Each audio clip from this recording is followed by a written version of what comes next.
അപ്പോസ്തലന്മാരുടെ പ്രവൃത്തികൾ 4-ാം അധ്യായം 11-12 വാക്യങ്ങൾ. വീട് പണിയുന്നവരായ നിങ്ങൾ തള്ളിക്കളഞ്ഞിട്ട് കോടിന്റെ മൂലക്കല്ലായി തീർന്ന കല്ല് ഇവൻ തന്നെ. മറ്റൊരുത്തിലും രക്ഷയില്ല. നാം രക്ഷിക്കപ്പെടുവാൻ ആകാശത്തിന്റെ കീഴിൽ മനുഷ്യരുടെ ഇടയിൽ നൽകപ്പെട്ട വേറൊരു നാമവും ഇല്ല. സാധാരണ നിലയിൽ നമ്മൾ ഈ വാക്യം വായിക്കുമ്പോൾ പല സന്ദർഭങ്ങളിലും ഈ വചനം നമ്മളുടെ ജീവിതത്തിലേക്ക് നമ്മൾ കൊണ്ടുവരും. ഞാൻ തള്ളിക്കളയപ്പെട്ട ഒരു കല്ലായിരുന്നു, ഞാൻ പലയിടത്തും റിജക്റ്റഡ് ആയിരുന്നു, പക്ഷെ ഇന്ന് എൻ്റെ കർത്താവ് എന്നെ ഒരു മൂലക്കല്ലാക്കി മാറ്റി. എത്ര പേര് അങ്ങനെ ചിന്തിച്ചിട്ടുണ്ട്? എന്നാൽ വീട് പണിയുന്നവർ തള്ളിക്കളഞ്ഞ കല്ല് മൂലക്കല്ലായി മാറിയത് യഥാർത്ഥത്തിൽ നമ്മുടെ വാഴ്ത്തപ്പെട്ട കർത്താവായ യേശു ക്രിസ്തുവാണ്. അതുകൊണ്ടാണ് വ്യക്തമായി അപ്പോസ്തലനായ പത്രോസ് 4:11 പറയുന്നത്, വീട് പണിയുന്നവരായ നിങ്ങൾ തള്ളിക്കളഞ്ഞിട്ട് കോണിന്റെ മൂലക്കല്ലായി തീർന്ന കല്ല് ഇവൻ തന്നെ, സംശയമൊന്നുമില്ല. എന്നിട്ട് പറയുകയാണ്, മറ്റൊരുത്തനിലും രക്ഷയില്ല. നാം രക്ഷിക്കപ്പെടുവാൻ ആകാശത്തിന് കീഴിൽ മനുഷ്യരുടെ ഇടയിൽ നൽകപ്പെട്ട വേറെ ഒരു നാമവും ഇല്ല. ഇതൊരു സംശയത്തിന്റെ നിഴലിൽ പറയുന്നതല്ല, ഇത് കൺഫേംഡ് ആണ്. ബൈബിൾ സംബന്ധമായി ഇത് ഉറപ്പുള്ള ഒരു കാര്യമാണ്. യേശു കർത്താവിൻ്റെ ജനന, ജീവിത, മരണ, പുനരുത്ഥാന, മടങ്ങിവരവ് അപ്പോസ്തല പ്രവൃത്തി 4:11 നിങ്ങൾ വായിക്കുന്നതെങ്കിലും ഇത് പ്രവാചകന്മാർ പ്രവചിച്ചിരുന്ന ഒരു പ്രവചനമാണ്.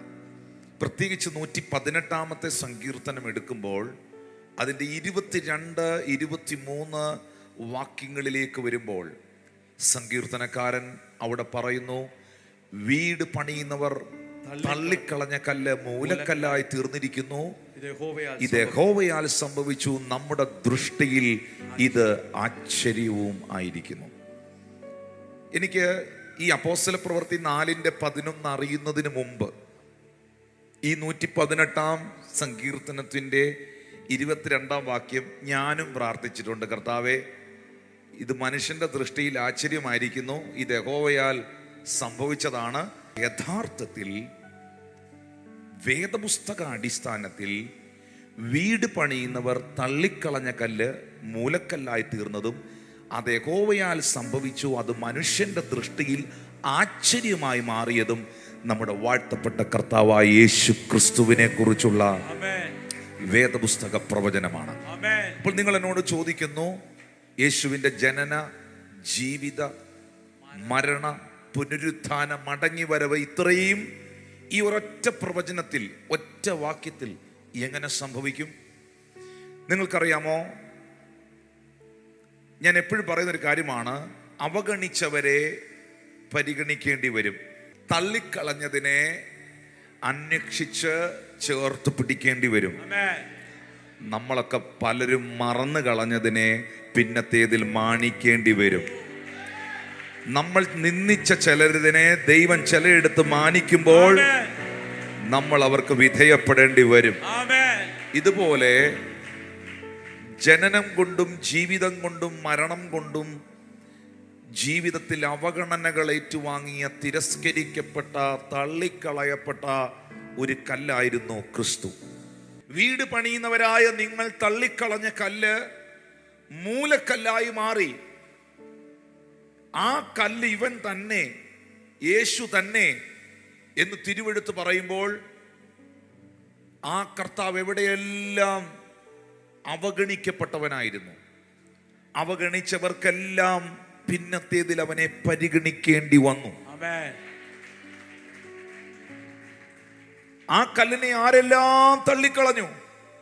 തള്ളിക്കളഞ്ഞ പലർക്കും ആ കല്ലിനെ അന്വേഷിച്ചു വന്ന് ചേർത്ത് പിടിക്കേണ്ടി വന്നു.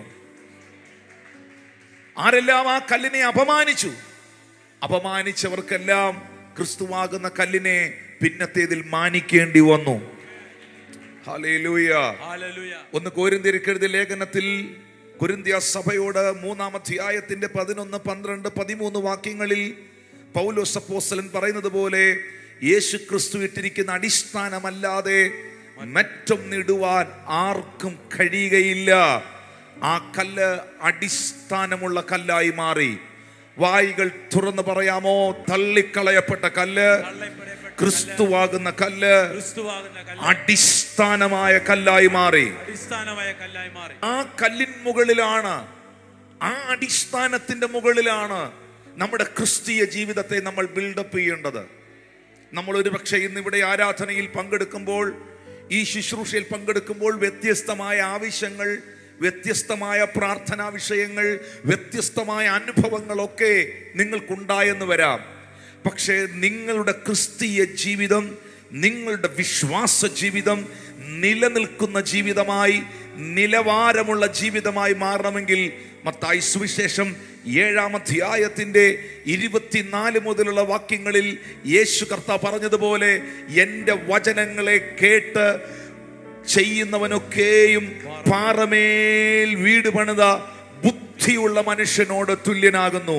25, 26 വാക്യങ്ങളിൽ പറയുന്നു, വൻമഴ ചൊരിഞ്ഞു, നദികൾ പൊങ്ങി, കാറ്റടിച്ചു, ആ വീടിന്റെ മേൽ അലച്ചു, അത് പാറമേൽ അടിസ്ഥാനമുള്ളതാകയാൽ വീണില്ല.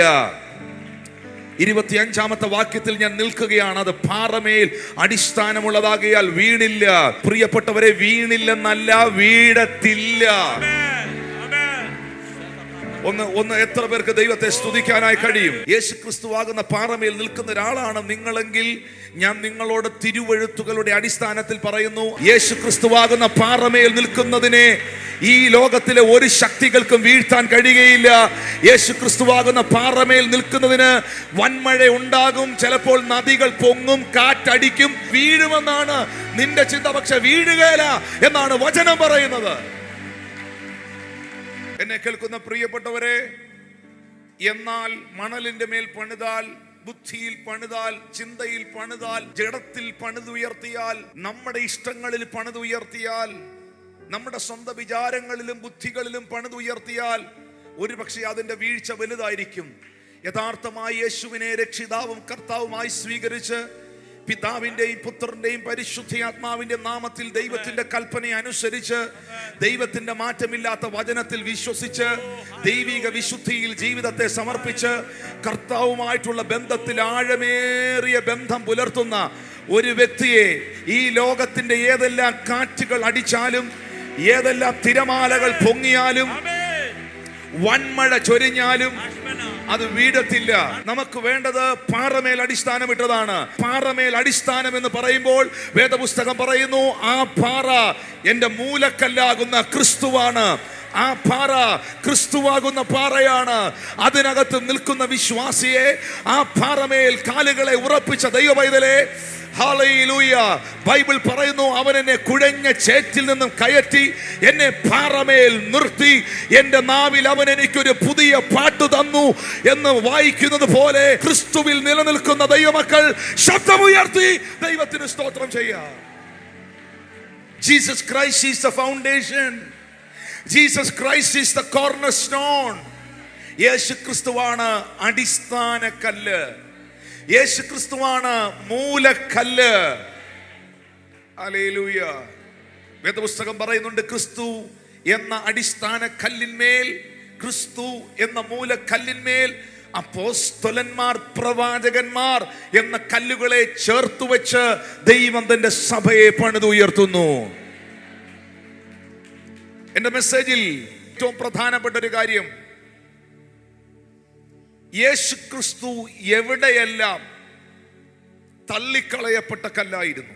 വീട് പണിയുന്നവരായ നിങ്ങൾ തള്ളിക്കളഞ്ഞ കല്ല് മൂലക്കല്ലായി മാറി എന്ന് എഴുതിയിരിക്കുമ്പോൾ, എവിടെയൊക്കെയാണ് യേശു കർത്താവ് റിജക്റ്റഡ് ആയത്?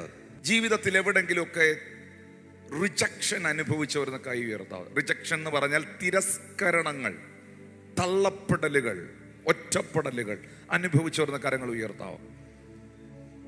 ഇതെല്ലാം നിങ്ങൾ എക്സ്പീരിയൻസ് ചെയ്തത്, ഇതെല്ലാം നിങ്ങൾ അനുഭവിച്ചത്, നിങ്ങൾ ജനിച്ച് വളർന്ന അറിവും പക്വതയും പ്രായവും ഒക്കെ ആയിട്ടല്ലേ അനുഭവിച്ചത്? ആണോ? അറിവും പക്വതയും പ്രായവും ഒക്കെ ആയതിനു ശേഷമാണ് തള്ളപ്പെടലും ഒറ്റപ്പെടലും റിജക്ഷനും ഒക്കെ ഞാൻ അനുഭവിച്ചതെന്ന് പറയുന്നവരുന്ന് കൈകൾ ഉയർത്തി. പക്ഷെ യേശുവിനോടുള്ള ബന്ധത്തിൽ, യേശു കർത്താവിനോടുള്ള ബന്ധത്തിൽ ജനിച്ചതിന് ശേഷം, വളർന്നതിന് ശേഷം, അറിവും പക്വതയായതിനു ശേഷം മാത്രമല്ല ക്രിസ്തു തിരസ്കരിക്കപ്പെടുവാൻ തുടങ്ങിയത്. അമ്മയുടെ ഉദരത്തിൽ, വയറ്റിൽ വെച്ച് തന്നെ, അമ്മയുടെ ഗർഭപാത്രത്തിൽ വെച്ച് തന്നെ തിരസ്കരണങ്ങൾ ഏറ്റുവാങ്ങിയവനാണ് കർത്താവ്. വേദപുസ്തകത്തിൽ ലൂക്കോസ് സുവിശേഷം 2-ാം അധ്യായത്തിന്റെ 7-ാം വാക്യത്തിൽ എഴുതിയിട്ടുണ്ട്. ആ വാക്യം ഒന്ന് വായിക്കുകയാണ്. അവൾ ആദ്യജാതനായ മകനെ പ്രസവിച്ചു, ശീലകൾ ചുറ്റി വഴിയമ്പലത്തിൽ അവർക്ക് സ്ഥലമില്ലായകയാൽ പശുത്തൊട്ടിയിൽ കിടത്തി. ഹല്ലേലൂയ. നിങ്ങൾക്കറിയാമോ, യേശു കർത്താവിൻ്റെ ജനനം, ആ ജനനത്തിന് മുൻപ് തന്നെ അവൻ ആരായി തീരും എന്നുള്ള പ്രവചനങ്ങൾ യേശുവിനെ കുറിച്ചുണ്ടായിരുന്നു. 2, അവൻ എവിടെ ജനിക്കുമെന്നുണ്ടായിരുന്നു, എവിടെ വളരുമെന്നുണ്ടായിരുന്നു, എവിടെ പ്രവർത്തിക്കുമെന്നുണ്ടായിരുന്നു. എല്ലാ പ്രൊഫസികളുടെയും ഫുൾഫിൽമെന്റ് ആണ് യേശു കർത്താവ്. എത്ര പേർ പ്രവചനങ്ങളിൽ വിശ്വസിക്കുന്നു? യേശുവിന്റെ ജീവിതം മുഴുവൻ പ്രവചനങ്ങളുടെ നിവർത്തീകരണമായിരുന്നു. സെബുലൻ ദേശവും നഫ്താലി ദേശവും യോർദാൻ അക്കരെയുള്ള നാടും ജാതികളുടെ പട്ടണമായ ഗലീലയും വലിയൊരു വെളിച്ചം കണ്ടു എന്ന് പ്രവാചകനായ യെശയ്യാവ് പ്രവചിച്ച പ്രവചനത്താൽ യേശു കർത്താവിന്റെ പ്രവർത്തനങ്ങൾ മുഴുവൻ ആ പറയപ്പെട്ട പട്ടണങ്ങളെ ബേസ് ചെയ്തായിരുന്നു. യേശു ആദ്യത്തെ അത്ഭുതം ചെയ്തത് തന്നെ ഗലീലയിലെ കാനാവിലായിരുന്നു, ഒരു കല്യാണ വീട്ടിൽ. അങ്ങനെയാണ് പ്രവചനം യേശുവിനെ കുറിച്ച് എഴുതിയിട്ടുള്ളത്.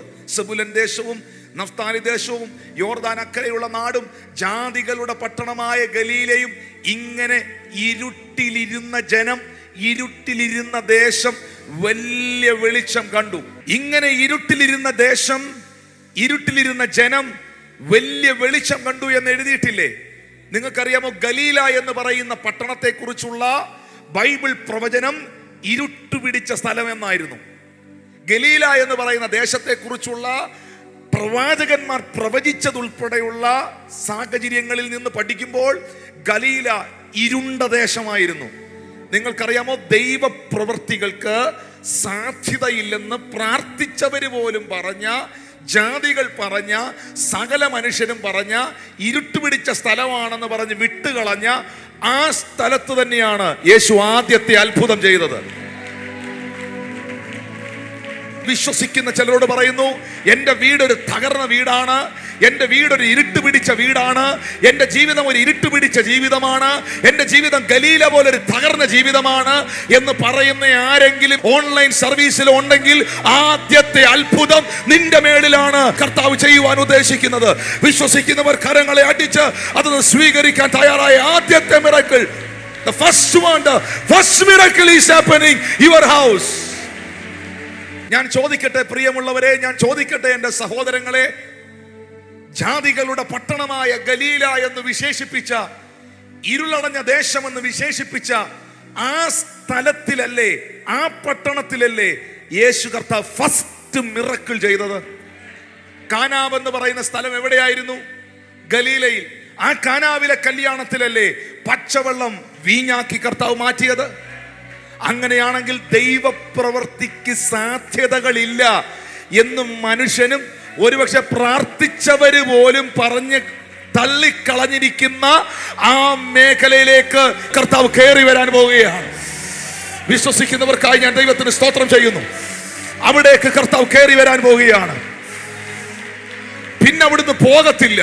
പിന്നെ ആ പട്ടണങ്ങളെ ചുറ്റിപ്പറ്റിയായിരിക്കും അവന്റെ സകല പ്രവൃത്തികളും. പിന്നെ ആ ഭവനത്തെ വിട്ട് പോകത്തില്ല.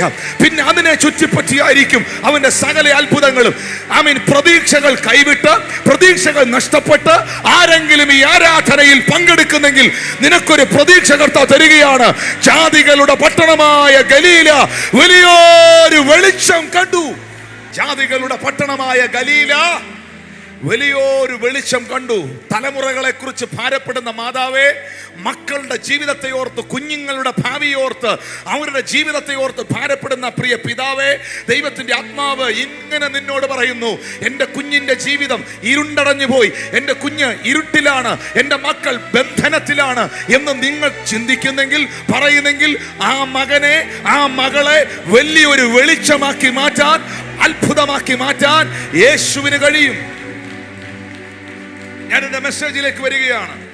ദൈവപ്രവൃത്തിക്ക് സാധ്യതയില്ല എന്ന് ലോകം വിധി എഴുതിയ ഗലീലയിൽ യേശു തന്റെ പ്രവൃത്തി ആരംഭിച്ചു. അതും പ്രൊഫസിയുടെ ഫുൾഫിൽമെന്റ് ആണ്. ജനിക്കേണ്ടത് എവിടെയാണ്? ജനിക്കേണ്ടത് എവിടെയാണ്? മീഖായുടെ പ്രവചന പുസ്തകം 5-ാം അധ്യായത്തിന്റെ 2-ാം വാക്യത്തിൽ, നീയോ ബത്ലഹേം എഫ്രാത്തേ, നീ യഹൂദ സഹസ്രങ്ങളിൽ ചെറുതായിരുന്നാലും ഇസ്രായേലിന് അധിപതിയായിരിക്കേണ്ടവൻ എനിക്ക് നിന്നിൽ നിന്ന് ഉത്ഭവിച്ചു വരും. ഇസ്രായേലിന്, ലോക ജനതയ്ക്ക്, മാനവ കുലത്തിന് അധിപതിയായിരിക്കേണ്ടവൻ ഉത്ഭവിച്ചു വരുന്ന സ്ഥലമാണ് ബത്ലഹേം. ഹല്ലേലൂയ. യേശു ബത്ലഹേമിൽ ജനിക്കുമെന്നുള്ളത് മീഖ പ്രവചിച്ച പ്രവചനമാണ്. യേശുവിന്റെ ജനനം പ്രവചനങ്ങളുടെ നിവർത്തീകരണമാണ്. യേശുവിന്റെ ജീവിതം പ്രവചനങ്ങളുടെ നിവർത്തീകരണമാണ്. യേശുവിന്റെ മരണം പ്രവചനങ്ങളുടെ നിവർത്തീകരണമാണ്. യേശുവിന്റെ അടക്കം എല്ലാം ഒത്തിരി എക്സ്പ്ലെയിൻ ചെയ്യാനുണ്ട്. അടക്കം എൻ്റെ പരിശുദ്ധനെ ഞാൻ ദ്രവത്വം കാണുവാൻ സമ്മതിക്കത്തില്ല എന്നൊരു പ്രൊഫസി, പ്രവചനം യേശുവിനെ കുറിച്ചുണ്ടായിരുന്നു. പ്രവാചകന്മാർ പ്രവചിച്ചതാണ്. അവന്റെ അടക്കം സമ്പന്നന്മാരോടുകൂടെ ആയിരുന്നു എന്നൊരു പ്രവചനം യേശുവിനെ കുറിച്ചുണ്ടായിരുന്നു. കുറുനരികൾക്ക് കുഴിയും പറവകൾക്ക് ആകാശവും ഈ ഭൂമിയിലുണ്ട്, മനുഷ്യപുത്രന് തലചായ്ക്കുവാൻ ഇടമില്ല എന്ന് പറഞ്ഞ കർത്താവായ യേശു മശിഹായെ അടക്കിയത് എവിടെയാണെന്നറിയാവോ? ഒരു മിനിസ്റ്ററിന്റെ, ഒരു മന്ത്രിയുടെ, അന്നത്തെ കാലത്തെ ക്യാബിനറ്റ് പദവിയുള്ള ഒരു മന്ത്രിയുടെ, ആരെയും വെച്ചിട്ടില്ലാത്ത പൂന്തോട്ടത്തിനകത്തുള്ള, ഗാർഡനകത്തുള്ള അരുമത്യയിലെ മന്ത്രിയായ ജോസഫിന്റെ കല്ലറയിലാണ് യേശുവിനെ അടക്കിയത്. കാരണം അവിടെ അല്ലാതെ വേറെ എങ്ങും അടക്കാൻ പറ്റുകയില്ല. കാരണം പ്രവചനം കിടക്കുകയാണ്, അവനെ അടക്കിയത് സമ്പന്നന്മാരോടുകൂടെ ആയിരുന്നെന്ന്. 2, ആ കല്ലറയ്ക്കുള്ള പ്രത്യേകത, അത് മണ്ണിൽ വെട്ടിയ കല്ലറയല്ലായിരുന്നു, അത് കല്ലിനകത്ത് വെട്ടിയ കല്ലറയിലായിരുന്നു. മൺതരികൾ ആ കല്ലറയിൽ ഇല്ലായിരുന്നു. കാരണം എൻ്റെ പരിശുദ്ധനെ ഞാൻ ദ്രവത്വം കാണുവാൻ സമ്മതിക്കുകയില്ല. ഏതെങ്കിലും ഒരു വാഗ്ദത്തം നിന്റെ മേളിൽ ഉണ്ടെങ്കിൽ, ഏതെങ്കിലും ഒരു പ്രോമിസ് നിന്റെ മേലുണ്ടെങ്കിൽ, കാലങ്ങൾ എത്ര പിന്നിട്ടാലും, കാലഘട്ടങ്ങൾ എത്ര മാറിത്തിരിഞ്ഞാലും, പറഞ്ഞ വാക്കുകൾ ദൈവം മാറ്റി പറയത്തില്ല. ആ വാഗ്ദത്തങ്ങളെ അവൻ നിവർത്തിക്കും എന്ന് വിശ്വസിക്കുന്നവർക്കായി ഞാൻ ദൈവത്തെ സ്തുതിക്കുകയാണ്. ഇങ്ങനെ ജനന, ജീവിത, മരണ, പുനരുത്ഥാനം മുഴുവൻ പ്രവചനങ്ങളാണ്, പ്രവചനങ്ങളുടെ നിവർത്തീകരണമാണ്. അപ്പൊ ഞാൻ ചിന്തിച്ചു വീട് പണിയുന്നവർ തള്ളിക്കളഞ്ഞ കല്ല് മൂലക്കല്ലായി തീർന്നിരിക്കുന്നു. ഇത് യഹോവയാൽ സംഭവിച്ചിരിക്കുന്നു. മനുഷ്യന്റെ ദൃഷ്ടിയിൽ ആശ്ചര്യമായിരിക്കുന്നു. കർത്താവേ, അങ്ങനെയാണെങ്കിൽ യേശു കർത്താവിന്റെ എൻറ്റയർ ദ ലൈഫ് ഈ ഭൂമിയിൽ തിരസ്കരണങ്ങൾ, തള്ളപ്പെടലുകളായിരുന്നല്ലോ. അപ്പോഴാണ് ദൈവത്തിന്റെ പരിശുദ്ധാത്മാവ് തന്റെ വചനത്തിലൂടെ എന്നെ അറിയിച്ചത്, മോനെ, നിങ്ങളൊക്കെ ജനിച്ചതിന് ശേഷമല്ലേ, ഈ ഭൂമിയിൽ പലരും ജനിച്ച് പ്രായവും പക്വതയായതിനു ശേഷമല്ലേ അവർക്ക് എന്നെ ഇഷ്ടമല്ലെന്നും ഇവർക്ക് എന്നെ ഇഷ്ടമല്ലെന്നും അവരെന്നെ തള്ളിയെന്നും ഇവരെന്നെ ഒറ്റപ്പെടുത്തിയെന്നും ഒക്കെ മനസ്സിലായത്. പക്ഷെ എൻ്റെ പുത്രനില്ലേ, എൻ്റെ മകൻ, എൻ്റെ ഏകജാതനായ മകൻ മറിയത്തിന്റെ ഉദരത്തിന്റെ പരിമിതികളിൽ തുടങ്ങിയതാണ് അവനോടുള്ള തിരസ്കരണങ്ങൾ. വേദപുസ്തകത്തിൽ ലൂക്കോസ് 2:7 പറയുന്നു, വഴിയമ്പലത്തിൽ അവർക്ക് സ്ഥലമില്ലായകയാൽ, വഴിയമ്പലത്തിൽ അവർക്ക് സ്ഥലമില്ലായകയാൽ. ബാക്കി എല്ലാവർക്കും വഴിയമ്പലത്തിൽ ഇടമുണ്ട്. എന്താണ് ഈ വഴിയമ്പലത്തിന്റെ ചരിത്രം? ഈ ജോസഫിന്റെ നാടാണ് ബേത്ലഹേം. ആരുടെ നാടാ? ജോസഫിന്റെ നാടാണ്. പക്ഷേ ജോസഫിന്റെ ഇപ്പോഴത്തെ ഭവനവും അന്നത്തെ ഭവനവും ഇപ്പോഴും ഉണ്ട്. ആ വീട് ആർക്കിയോളജിക്കൽ സൈറ്റാണ്, അവരവിടെ കീപ്പ് ചെയ്തിട്ടുണ്ട്. ജോസഫിന്റെ അന്നത്തെ ആ ഭവനവും ജോസഫിന്റെ കാർപ്പൻ്റർ ഷോപ്പ്, തടിപ്പണിക്കാരനായിരുന്നു. ആ പണിശാലകളെല്ലാം നസ്രയത്തിലായിരുന്നു. ഈ നസ്രയത്തിൽ നിന്ന് 80 മൈൽ ദൂരമുണ്ട് ബേത്ലഹേമിലേക്ക്. അപ്പോൾ ഈ യാത്രയിൽ, ഈ 80 മൈലുള്ള ഈ യാത്രയിൽ, 80 മൈൽ എന്ന് പറഞ്ഞാൽ 128 കിലോമീറ്റർ ഉണ്ട്. 128 കിലോമീറ്റർ നസ്രയത്തിൽ നിന്ന് ബേത്ലഹേമിലേക്ക്.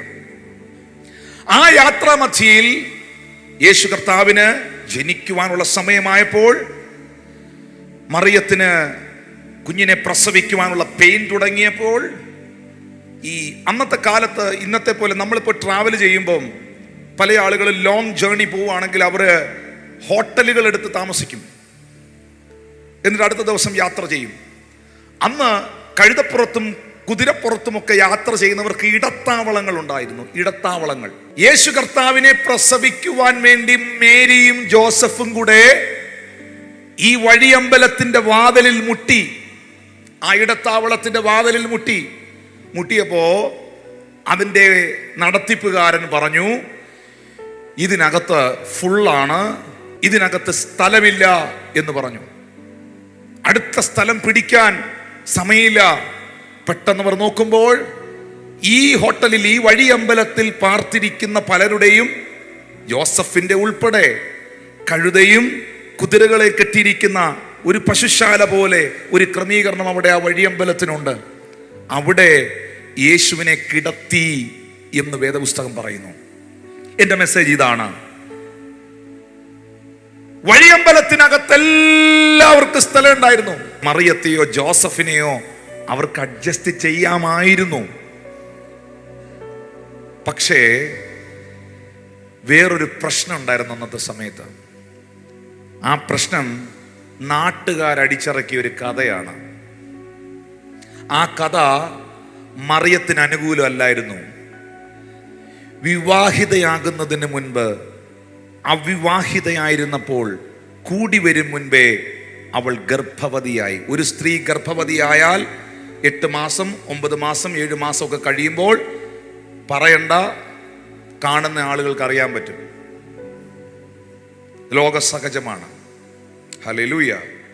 അപ്പോൾ നാട്ടുകാരുടെ ഇടയുടെ എല്ലാം ഒരു കുശുകുശുപ്പ്. എന്തിനേറെ പറയുന്നു, സ്വപ്നത്തിൽ മറിയത്തിന്റെ ഭർത്താവായ യേശുവിന്റെ വളർത്തച്ഛനായ ജോസഫിനോട് സ്വപ്നത്തിൽ വന്ന് ദൂതൻ, മറിയം ഗർഭം ധരിച്ചത് പരിശുദ്ധാത്മാവിൽ ആണ് എന്ന് പറഞ്ഞത് കൊണ്ടാ പുള്ളി ഡിവോഴ്സ് ചെയ്യാന്. അങ്ങനെയുണ്ട് ബൈബിളിൽ വാക്യം, മത്തായി സുവിശേഷത്തിൽ എഴുതിയിട്ടുണ്ട്. അപ്പൊ മൊത്തത്തിൽ ആളുകളുടെ ഇടയിൽ ഒരു കൺഫ്യൂഷനും ഒരു തെറ്റിദ്ധാരണ ഉണ്ടായിരുന്നു. മറിയത്തിന്റെ ഉദരത്തിൽ കിടക്കുന്ന ക്രിസ്തുവിന് ഈ ഭൂമിയിൽ ജനിക്കാൻ വഴിയമ്പലത്തിൽ ഇടം കൊടുക്കാതെ, വഴിയമ്പലക്കാർ സ്ഥലമില്ല പൊയ്ക്കോ എന്ന് പറഞ്ഞ് വിടുന്ന ആ രംഗമുണ്ടല്ലോ, മനസ്സിലാക്കണം, ഒരു സമൂഹം അവനെ തള്ളുകയാണ്. ഒരു സമൂഹം അവനെ റിജക്റ്റ് ചെയ്യുകയാണ്. പുറത്തു വന്നിട്ടില്ല, ആള് ജനിച്ചിട്ടില്ല, വയറ്റിൽ വെച്ച് തന്നെ അവനിടം കൊടുക്കാതെ ഒരു സമൂഹം അവനെ റിജക്റ്റ് ചെയ്യുകയാണ്. ഹല്ലേലൂയ. മത്തായിയുടെ സുവിശേഷം 2-ാം അധ്യായം 13-14 വാക്യത്തിലേക്ക് വരുമ്പോൾ, അവർ പോയ ശേഷം കർത്താവിന്റെ ദൂതൻ യോസഫിന് സ്വപ്നത്തിൽ പ്രത്യക്ഷനായി. പെട്ടെന്ന് ജോസഫിന് വീണ്ടും എൻകൗണ്ടർ ഉണ്ടാകുകയാണ്. നീ എഴുന്നേറ്റ് ശിശുവിനെയും അമ്മയെ കൂട്ടിക്കൊണ്ട് മിസ്രൈമിലേക്ക് ഓടിപ്പോയി.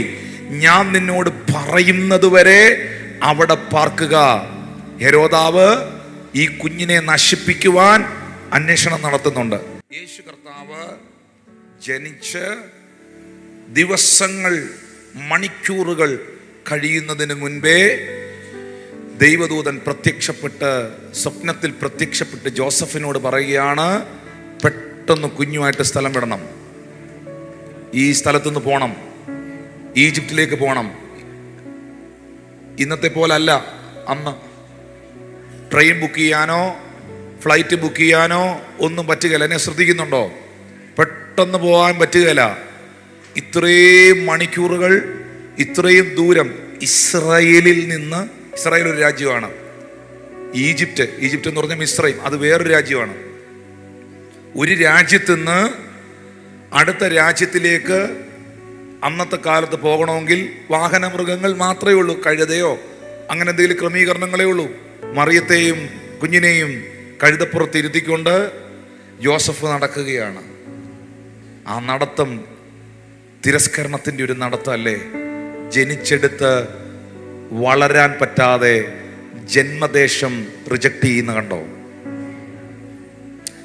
പ്രസവിക്കാൻ ഇടം കൊടുക്കാതെ സമൂഹം റിജക്റ്റ് ചെയ്ത കണ്ടോ? ശ്രദ്ധിക്കുന്നു നിങ്ങൾ? ഹല്ലേലൂയ. പിന്നെ നമ്മൾ കർത്താവിനെ കാണുന്നത് സ്നാപക യോഹന്നാനോടുള്ള ബന്ധത്തിലാണ്. ലൂക്കോസ് സുവിശേഷം 7-ാം അധ്യായത്തിന്റെ 19 മുതൽ 23 വരെയുള്ള വാക്യങ്ങൾ ഒന്ന് വായിക്കാവോ? എന്നാറേ യോഹന്നാൻ തന്റെ ശിഷ്യന്മാരിൽ 2 പേരെ വിളിച്ചു, കർത്താവിന്റെ അടുക്കൽ അയച്ചു.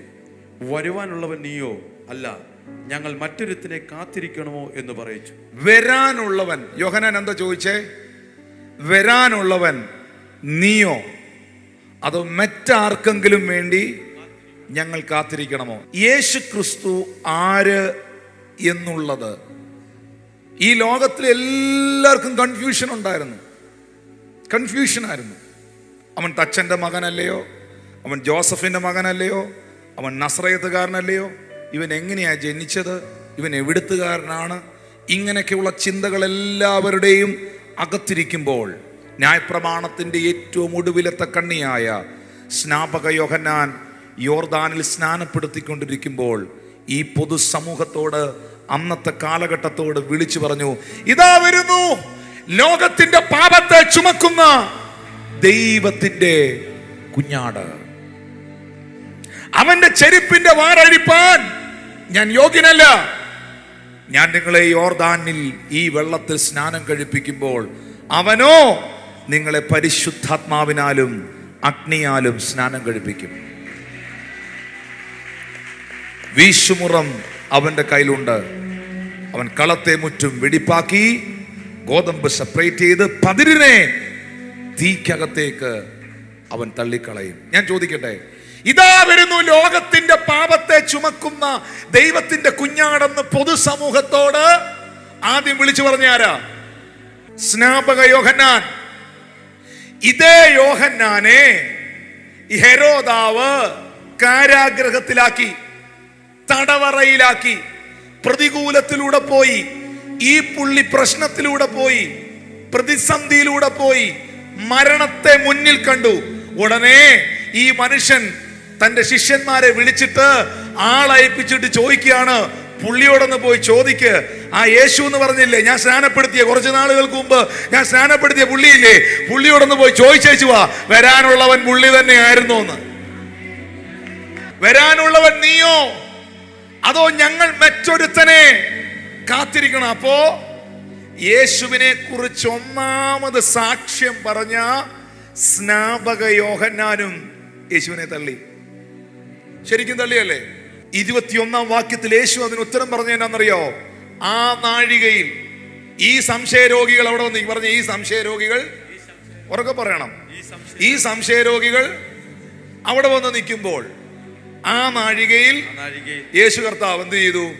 അവിടെ നിന്ന ദണ്ഡനങ്ങളും ദുരാത്മാക്കളും പിടിച്ച എല്ലാത്തിനെ, കുരുടന്മാരെല്ലാം ഇനി വരാൻ പറഞ്ഞു. യോഹന്നാന്റെ ശിഷ്യന്മാർ കണ്ണുറന്ന് കണ്ടോളാൻ പറഞ്ഞു. പ്രാർത്ഥിച്ചു. കുരുടന്റെ കണ്ണങ്ങ് തുറന്നു. ചെകിടന്മാരില്ല ഇനി വരാൻ പറഞ്ഞു. ചെകിടന്മാരെ മുന്നിൽ കൊണ്ടുവന്നു. കൈവച്ച് പ്രാർത്ഥിച്ചു. യോഹന്നാന്റെ ശിഷ്യന്മാർ നോക്കി നിൽക്കുമ്പോൾ ചെകിടന്മാരുടെ ചെവിയെല്ലാം തുറന്നു. 22-ാമത്തെ വാക്യത്തിൽ ഇവരോട് പറഞ്ഞു, കുരുടർ കാണുന്നു, മുടന്തർ നടക്കുന്നു, കുഷ്ഠരോഗി ശുദ്ധമായി തീരുന്നു, ചെകിടർ കേൾക്കുന്നു, മരിച്ചവർ ഉയർത്തെഴുന്നേൽക്കുന്നു, ദരിദ്രരോട് സുവിശേഷം അറിയിക്കുന്നു. നിങ്ങൾ ഈ കാണുകയും കേൾക്കുകയും ചെയ്യുന്നത് യോഹന്നാനെ പോയി അറിയിക്ക്. എന്നിട്ട് 23-ാമത്തെ വാക്യത്തിലാണ് ഈ മെസ്സേജുമായിട്ട് ഇത് കണക്ട് ആകുന്നത്. യേശു പറഞ്ഞു, എന്നാൽ എങ്കിൽ ഇടറിപ്പോകാത്തവൻ. അപ്പൊ യോഹന്നാൻ എന്തു പറ്റി? ആരാ യേശുവിനെ കുറിച്ച് ഒന്നാമത് സാക്ഷ്യം പറഞ്ഞത്? ജീവനുള്ള ദൈവത്തിന്റെ കുഞ്ഞാടെന്ന് പറഞ്ഞത്. അവന്റെ ചെരുപ്പിന്റെ വാറഴിപ്പാൻ പോലും ഞാൻ യോഗ്യനല്ലെന്ന് പറഞ്ഞത്. പക്ഷെ പ്രതിസന്ധിയുടെ നടുവിൽ, വെല്ലുവിളിയുടെ നടുവിൽ, കഷ്ടതയുടെ നടുവിൽ പുള്ളിയും സംശയിച്ചു പോയി, പുള്ളിയും തെറ്റിദ്ധരിച്ചു പോയി. പ്രിയപ്പെട്ടവരെ, പിശാച് ഒരിക്കലും നമ്മുടെ ലൈഫിനെ ആ നിലയിൽ കൊണ്ടുപോകരുത്, ഇടറിപ്പോകരുത്. വിശ്വാസത്തിലും ദൈവത്തിന്റെ കൃപയിലും ഉറച്ചു നിൽക്കണം. ഒന്ന് കൈകൾ അടിച്ചത്. വിശ്വാസത്തിലും ദൈവത്തിന്റെ കൃപയിലും. ആദ്യം ബൈബിളിൽ എഴുതിയിട്ടുണ്ട്, ആദ്യ വിശ്വാസം അവസാനത്തോളം കാത്തു സൂക്ഷിക്കുന്നവൻ രക്ഷിക്കപ്പെടുവാനിടയാകും. ഏറ്റവും അവസാനം വരെ. ഒരു കാലഘട്ടത്തിൽ ഭയങ്കര സംഭവമായിരുന്നു. ഒരു കാലഘട്ടത്തിൽ ഹെരോദാവിനെ വിറപ്പിച്ചവനായിരുന്നു, ഏലിയാവിന്റെ ആത്മാവോടുകൂടെ വന്നവനായിരുന്നു എന്നൊന്നും പറയുന്നതിലല്ല കാര്യം. നിന്റെ ഊർജ്ജശ്വാസം പോകുന്നത് വരെയും, നീ ഈ ഭൂമിയിൽ നിൽക്കുന്ന അവസാന നിമിഷം വരെയും കർത്താവിലുള്ള വിശ്വാസത്തിൽ, ദൈവത്തിന്റെ കൃപയിൽ തെല്ലും ഇടറിപ്പോകാതെ അഭിഷേകത്തിൽ, ആത്മനിറവിൽ നിലനിൽക്കുവാൻ ദൈവത്തിന്റെ ആത്മാവ് സഭയോട്, എന്നെ കാണുന്ന പ്രിയപ്പെട്ടവരോട് ആലോചന അറിയിക്കുകയാണ്.